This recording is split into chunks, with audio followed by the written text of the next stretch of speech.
Hello guys, what's up? Welcome back to my channel. Rigale.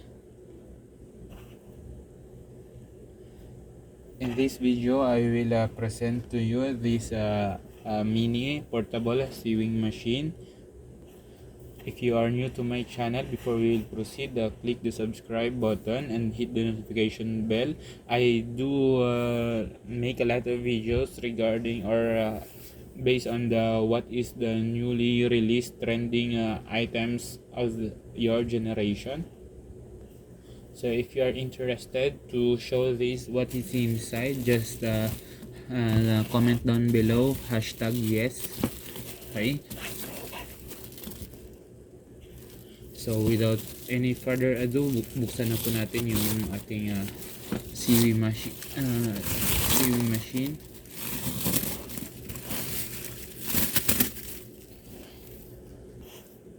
Here we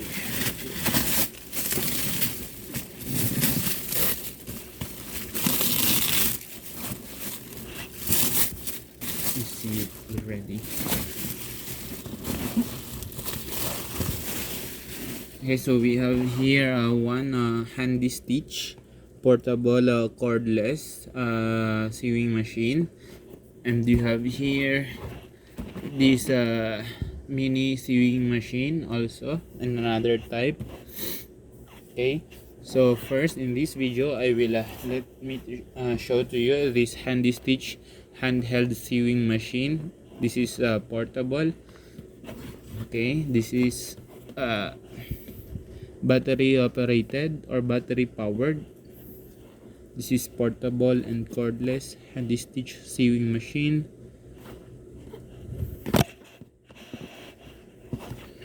Okay, so let's open it now.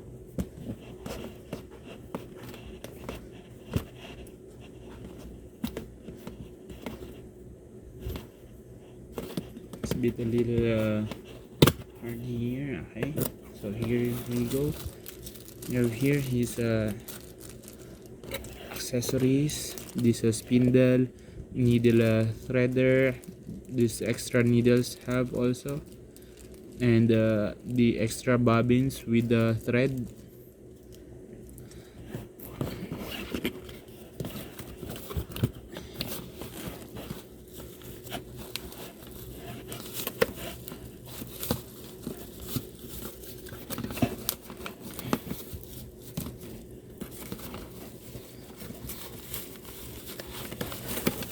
This is white color. Okay, that's all. We have here his manual or quick start guide manual, and we have here this handheld sewing machine now.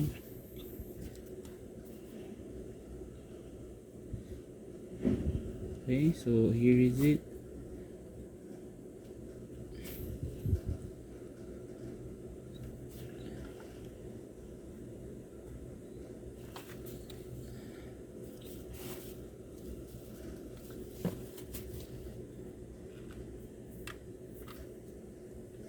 Series for the battery, just open here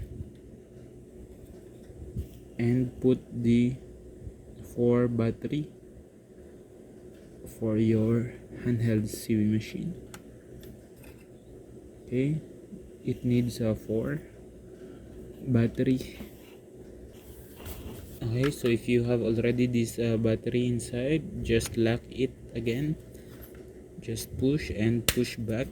Okay, then it will be used for your denim, silk, crafts, and drapes. So what are you waiting for? If you don't have yet this kind of portable cordless sewing machine, don't delay it, because it is just the remaining few left. Unstack. Okay, here is the on and off it if it just has its battery. Okay, so that's it. Thank you so much. See you in the next video. I will unbox this another mini sewing machine, and if you like this video, kindly share it to your friends, family, and see you on my next video. Thanks for watching. Have a nice day.